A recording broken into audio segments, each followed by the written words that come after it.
The morning of September 18th, 1944, somewhere east of the Vistula River, Poland, Obergefreiter Klaus Hoffmann knelt in mud beside a captured American truck, his hands black with grease, his mind refusing to accept what his eyes were telling him. The vehicle before him, this boxy utilitarian GMC CCKW that the Americans called Jimmy, had just carried 5 tons of supplies across terrain that would have broken the axles of his beloved Opel Blitz. Not 2.5 tons, as the faded stencil on its side suggested. 5 tons, off-road, through conditions that turned the Eastern Front into a nightmare of sucking clay and bottomless ruts. He'd been a Wehrmacht mechanic for 3 years. He'd rebuilt Opel engines in North Africa heat and Russian winter. He'd coaxed dying vehicles across 1,000 kilometers of retreat. He knew trucks the way a priest knows scripture, and everything he knew told him this American machine should not work the way it did. But it did work. That was the problem. That was the crack in everything he'd been taught to believe about German engineering superiority. If you're enjoying this deep dive into the story, hit the subscribe button and let us know in the comments from where in the world you are watching from today. This is a story about a collision between ideology and material reality. About the moment when skilled German mechanics encountered American industrial capacity made manifest in 6 wheels and a GMC 270 engine. It's about what happens when the propaganda you've absorbed meets evidence you cannot dismiss. And it's about how one truck multiplied by hundreds of thousands became a weapon more devastating than any panzer because it kept the enemy supplied when German logistics were collapsing. Klaus Hoffmann wasn't supposed to be here, kneeling in Polish mud, reverse engineering American trucks. But then again, the Wehrmacht wasn't supposed to be retreating. Germany wasn't supposed to be losing. The 1,000-year Reich wasn't supposed to last barely more than a decade. Yet here he was, and here they were. And the evidence before him told a story that no amount of Goebbels' speeches could rewrite. To understand what Hoffmann saw that morning and why it shattered something fundamental in him, we need to step back. Not just to understand the GMC CCKW itself, but to understand the worldview that made its existence so profoundly disturbing to the men who encountered it. In the Germany of the 1930s and early 40s, engineering excellence wasn't just a matter of professional pride, it was ideology. The Nazi regime had built an entire mythology around German technical superiority, precision engineering, craftsmanship, the idea that a German machine, properly designed and built by Aryan hands, would naturally outperform anything produced by the mongrel democracies of America or Britain, or the Asiatic hordes of the Soviet Union. This wasn't just propaganda, it was believed, deeply, by engineers and soldiers and mechanics like Klaus Hoffmann, who'd spent their whole lives in a culture that celebrated technical mastery. The message was everywhere, in newsreels showing German factories, in technical journals praising the sophistication of German designs, in the confident assertions of officers who'd never questioned whether belief and reality aligned. The Opel Blitz truck embodied this philosophy perfectly. Introduced in 1935, the Blitz 3-ton model was Germany's standard military truck. It was, by any measure, an excellent vehicle. Powered by a 75-horsepower straight-six engine, it could carry 3,000 kilograms of cargo. The design was clever, reliable when properly maintained, and built to standards that emphasized quality.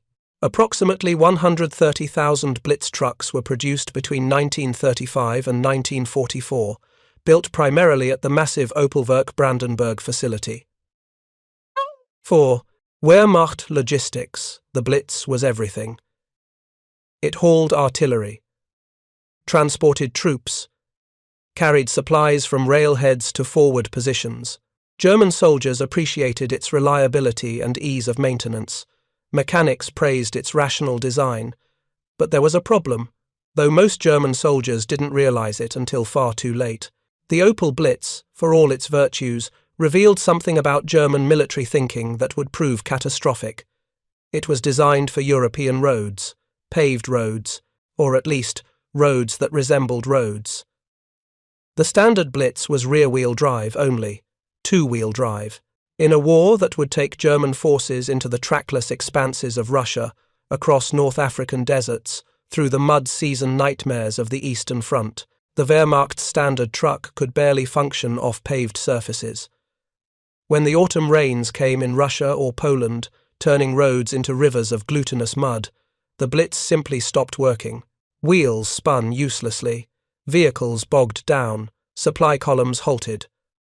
There was a four-wheel drive version, the Allrad Blitz A, introduced in 1940. It performed better, but only about 25,000 were built. For an army of millions, fighting across a front thousands of kilometers wide, 25,000 four-wheel drive trucks was pathetically inadequate. For every Allrad that could navigate mud, there were 3 or 4 standard Blitzes that couldn't. The Wehrmacht tried other solutions. The Maltier Mule in German was a half-track conversion. Engineers removed the rear wheels from Opel trucks and fitted them with tank tracks scavenged from obsolete Panzer Is and Panzer II tanks. Approximately 4,000 Maltier variants were built. They worked better in mud, but the track assemblies weren't designed for heavy cargo loads. The maximum payload dropped to 2,000 kilograms, and the tracks wore out quickly under heavy use. This was the reality of German military logistics by Emigration, 1944. A patchwork system of vehicles, most optimized for conditions that no longer existed, struggling to supply an army fighting on multiple fronts against enemies with seemingly bottomless resources. The mythology said German engineering was superior. The mathematics said something different entirely. Klaus Hoffmann understood this intellectually. He'd lived it. He'd seen Blitz trucks abandoned because they couldn't be extracted from mud. He'd helped convert vehicles to half-tracks in desperate field modifications. He'd watched logistics collapse not because drivers were incompetent or mechanics weren't skilled, but because the vehicles themselves were fundamentally unsuited to the war. Germany was actually fighting, but understanding something intellectually and confronting it viscerally are different experiences entirely. That's what the captured GMC did to him. It made the abstract concrete.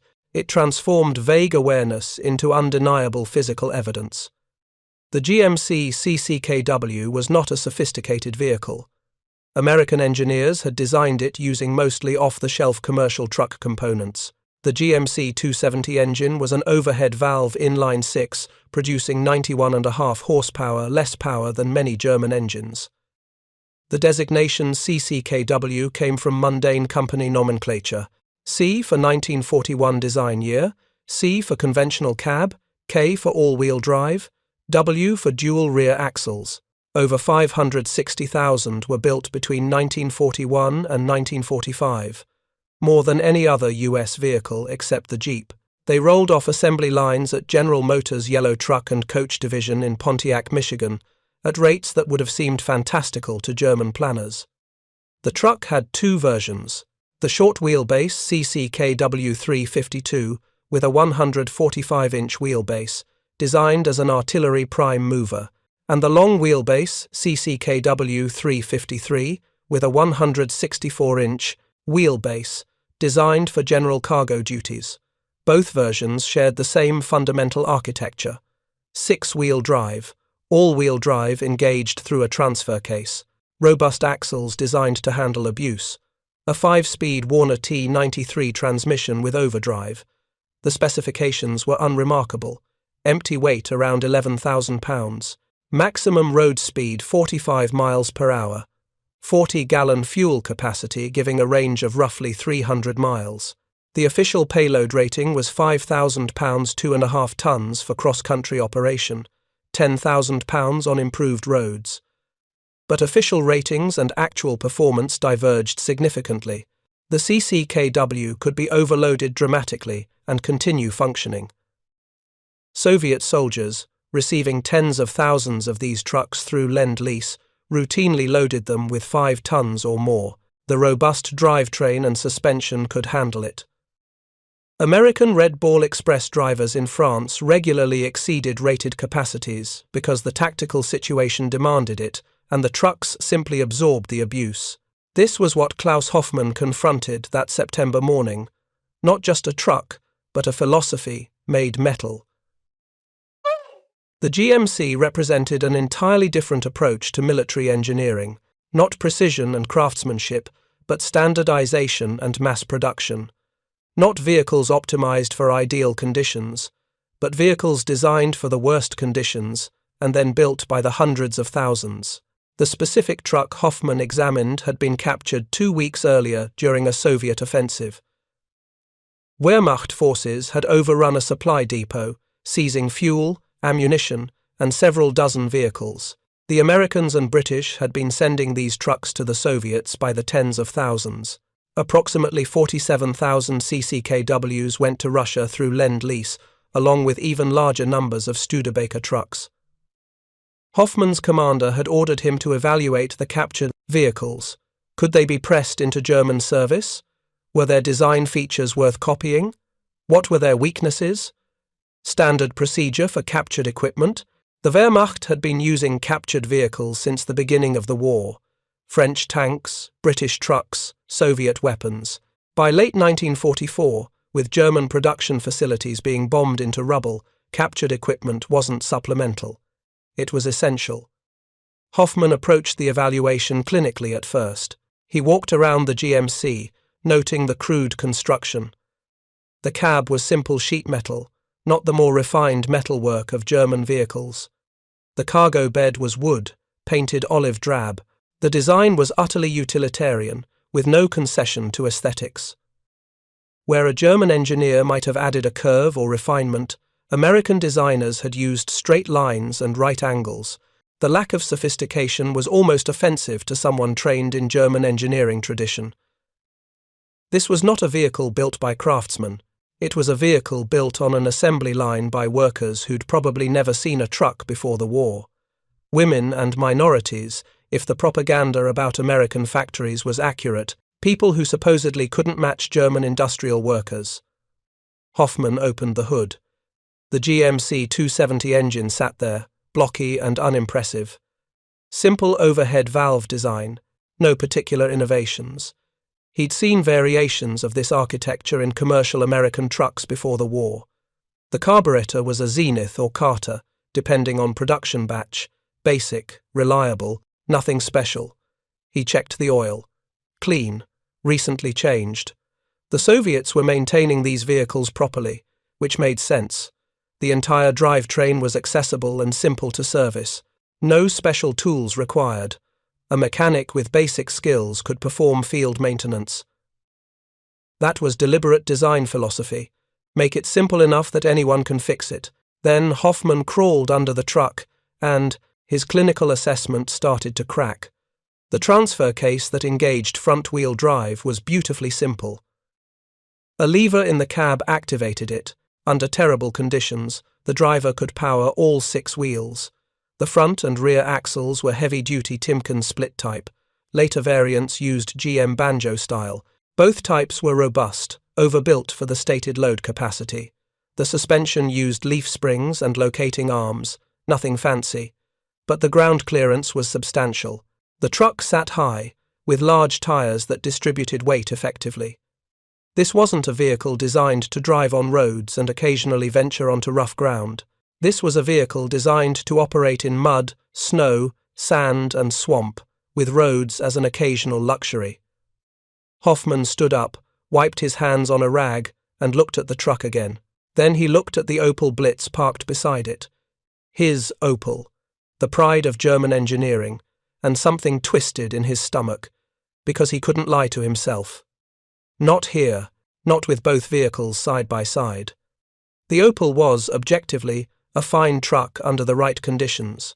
On paved roads, properly maintained, with a reasonable load, it performed admirably. But the right conditions no longer existed in September 1944.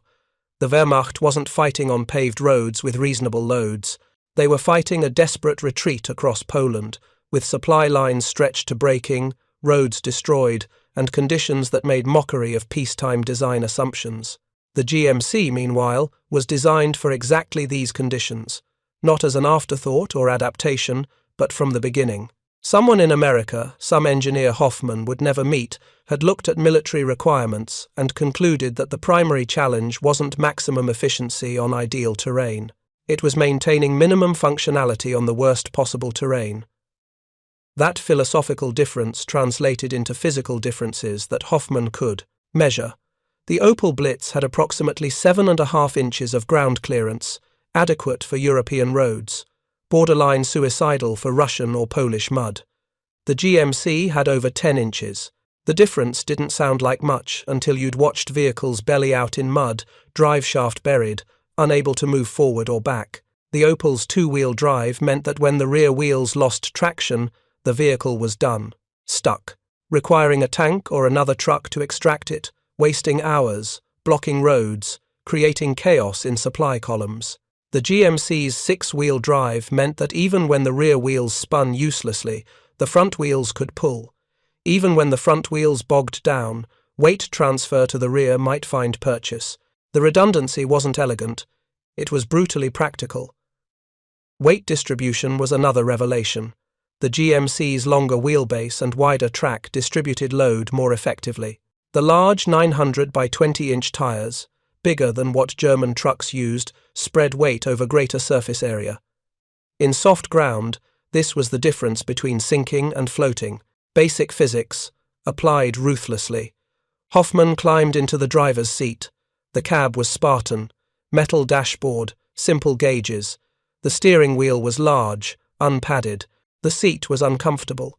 Nothing about the interior suggested thought had been wasted on operator comfort, but the controls were logical, straightforward. The shift pattern was marked clearly. The transfer case lever was within easy reach. He started the engine. It caught immediately, settling into a rough but steady idle. Not smooth like a well-tuned German engine. Not quiet, but it ran, and kept running, without drama. He engaged the clutch, found first gear, released the handbrake. The truck moved forward smoothly despite being loaded with approximately 3 tons of captured equipment. Hoffmann drove it across the muddy field behind their workshop.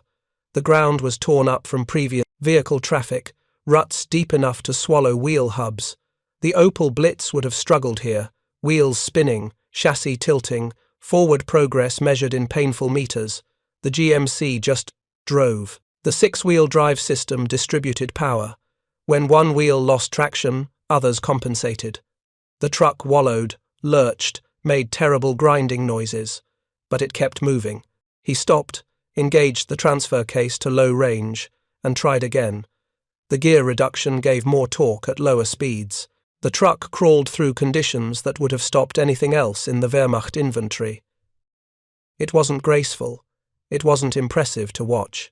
It was just effective, in that maddening American way where crude solutions worked better than sophisticated ones. Hoffmann drove back to the workshop, parked the GMC, and sat with his hands on the steering wheel for a long moment. Then he got out, walked to his office, and began writing his evaluation report. What he wrote was technical, objective. He detailed specifications, noted design features, recommended that captured GMC trucks be pressed into service immediately because they outperformed German vehicles in every relevant metric for current combat conditions. What he didn't write was what he was thinking, that this crude American truck represented something more frightening than Soviet numerical superiority or Allied tactical air dominance.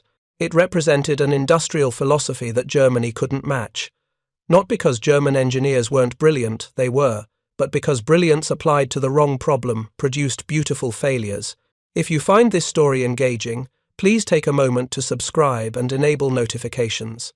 It helps us continue producing in-depth content like this. The German approach had been to design excellent vehicles for the war they wanted to fight. Vehicles that emphasized quality, precision, performance under ideal conditions. The American approach was to design adequate vehicles for the war they were actually fighting. Vehicles that prioritized reliability, maintainability, and mass production over sophistication. 560,000 GMC CCKWs, that number haunted Hoffmann. Germany had produced approximately 130,000 Opel Blitz trucks across all variants in 9 years. America had produced more than 4 times that many CCKWs in 4 years, from a single manufacturer, from a single model line. And that didn't count the 200,000 Studebaker trucks or the hundreds of thousands of other vehicles rolling off American assembly lines. The mathematics were terrifying, not because any individual American truck was superior, many German vehicles were technically more advanced, but because quantity had a quality all its own. When you could afford to build vehicles with double redundancy, over-engineered for abuse, knowing that replacements would always be available, you solved problems differently than when every vehicle was precious. Soviet soldiers loved these trucks. Hoffmann had read captured documents, interrogated prisoners. The testimonies were consistent. Soviet troops called the Studebaker their most valuable lend-lease item. The GMC ran close behind. Pavel Gurevich, a Red Army lieutenant captured 3 weeks earlier, had been almost evangelical about his Studebaker. Our ZIS trucks were two-wheel drive and got stuck when roads were bad, but Studebakers were all-terrain, front and rear-wheel drive, more maneuverable. Another Soviet prisoner, Pavel Gladkov, had testified that American trucks could drive through mud that stopped everything else. Our Chevrolets sailed along like ships in rain-soaked clay, he'd said.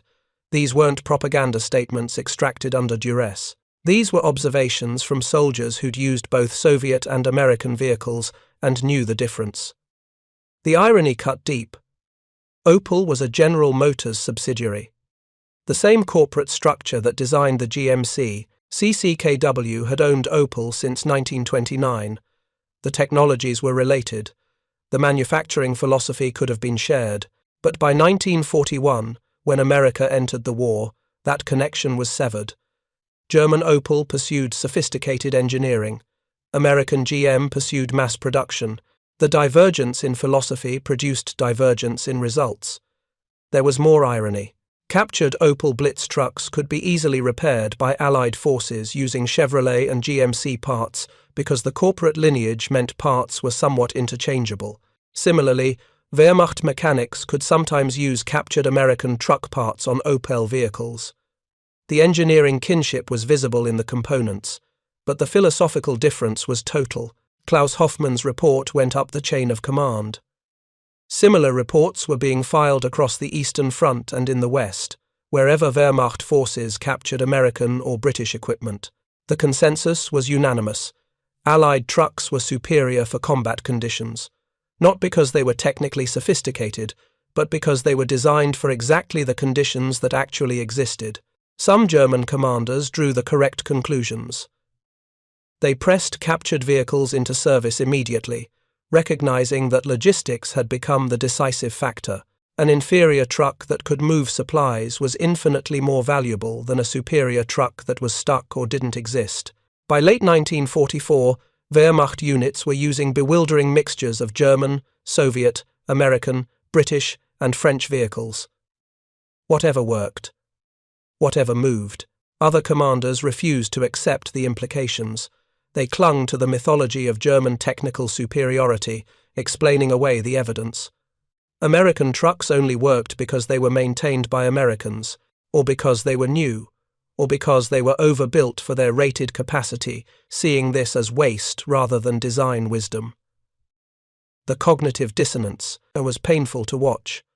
For Klaus Hoffmann, the GMC CCKW became a symbol, not of American military might. He'd already accepted that Germany was losing, but of something more fundamental, of the cost of mistaking ideology for reality, of what happens when you build systems optimized for the world as you wish it to be, rather than the world as it actually is. The Wehrmacht had gone into Russia, expecting paved roads. The roads were dirt that became mud that became impassable morass. They'd expected quick victory. The war dragged on for years. They'd expected that superior German will and technical excellence would overcome material disadvantages. Material reality proved indifferent to will. The GMC CCKW wasn't designed by geniuses. It was designed by competent engineers who understood their requirements clearly and met them efficiently. Six-wheel drive, because two-wheel drive doesn't work in mud. High ground clearance, because roads don't exist in many combat zones. Simple mechanics, because sophisticated systems break and can't be field repaired. Massive overproduction, because logistics wins wars. Every choice reflected clear thinking about actual problems rather than desired problems. The result was ungainly, utilitarian, and devastatingly effective. A truck that wouldn't win design awards but would wade through a swamp carrying 5 tons of ammunition while the award-winning truck sat abandoned on the roadside. Hoffmann survived the war. He returned to Germany in 1946, found work as a mechanic in the ruins of the post-war economy, and spent decades repairing vehicles in a country that had to rebuild everything. He rarely spoke about the war. When he did, people wanted stories about battles or Hitler or dramatic escapes. He had none of those. He'd been a mechanic, he'd fixed trucks, but sometimes, late at night, alone, he'd think about that September morning in Poland, about the GMC CCKW, with mud caked on its wheels, engine idling rough, carrying a load that should have broken it, about what it meant that this crude American machine worked better than the sophisticated German equipment he'd spent years maintaining. It wasn't that German engineers were incompetent, they were brilliant. It wasn't that German industry was weak, it had been among the world's best. The problem was deeper. They'd been trying to build a 20th century military empire with 19th century assumptions about engineering and warfare, assumptions about the primacy of quality over quantity, about the importance of technical sophistication over brutal functionality, about the value of Germanic craftsmanship over American mass production.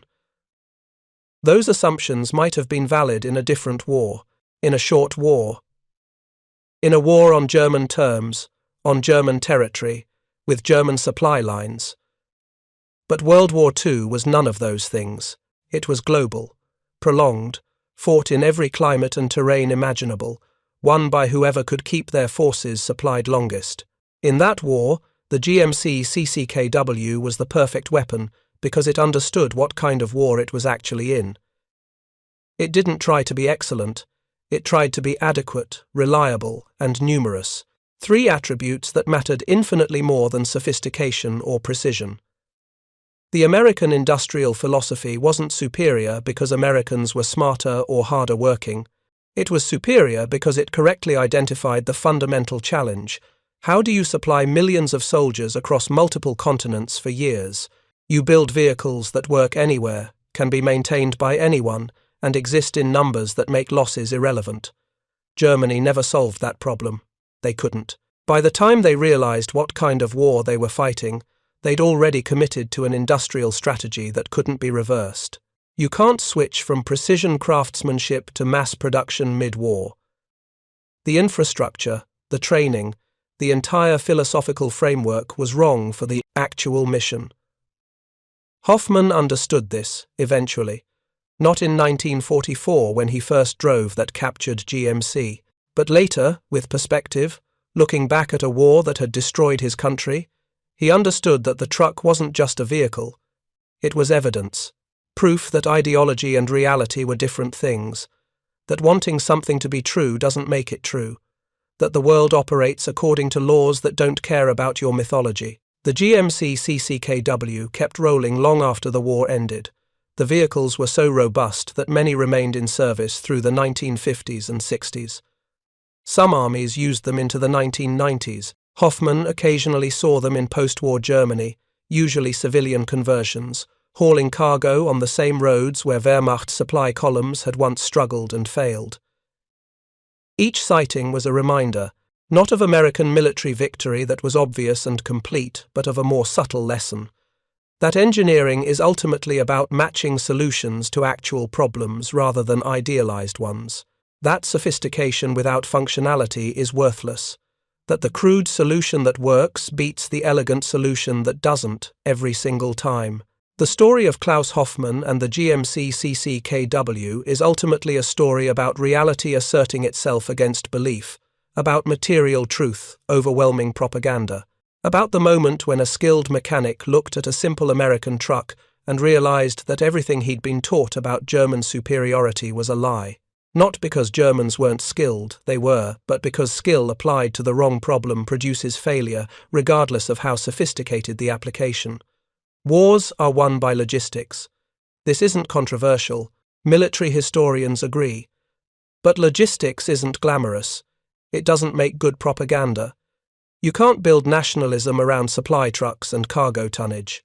So, nations build mythology around courage, will, technical superiority, racial destiny.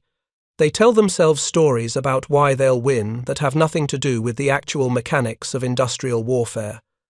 Germany told itself it would win through superior will and technical excellence. America didn't tell itself much of anything ideologically. It just built 560,000 GMC CCKWs. It produced 81 million tons of steel in 1944 alone. It manufactured 50,000 Sherman tanks. It outproduced the entire Axis combined by factors that made military resistance ultimately futile. The GMC CCKW, rolling through Polish mud in September 1944, wasn't just carrying cargo. It was carrying the weight of American industrial capacity. Every successful supply run was evidence that Germany had already lost, even if the fighting would continue for 8 more months. The mathematics were irrefutable. You can't defeat an enemy who can produce, transport, and maintain forces at orders of magnitude beyond your capacity. Klaus Hoffmann saw this, kneeling in mud beside that truck. Even if he couldn't articulate it fully at the time, he saw the future. Not in some mystical sense, but in the practical sense that a mechanic understands machines. This truck worked better because the industrial system that produced it understood the requirements better. That understanding gap couldn't be closed through willpower or propaganda or even brilliant engineering. Thank you for watching. For more detailed historical breakdowns, check out the other videos on your screen now, and don't forget to subscribe.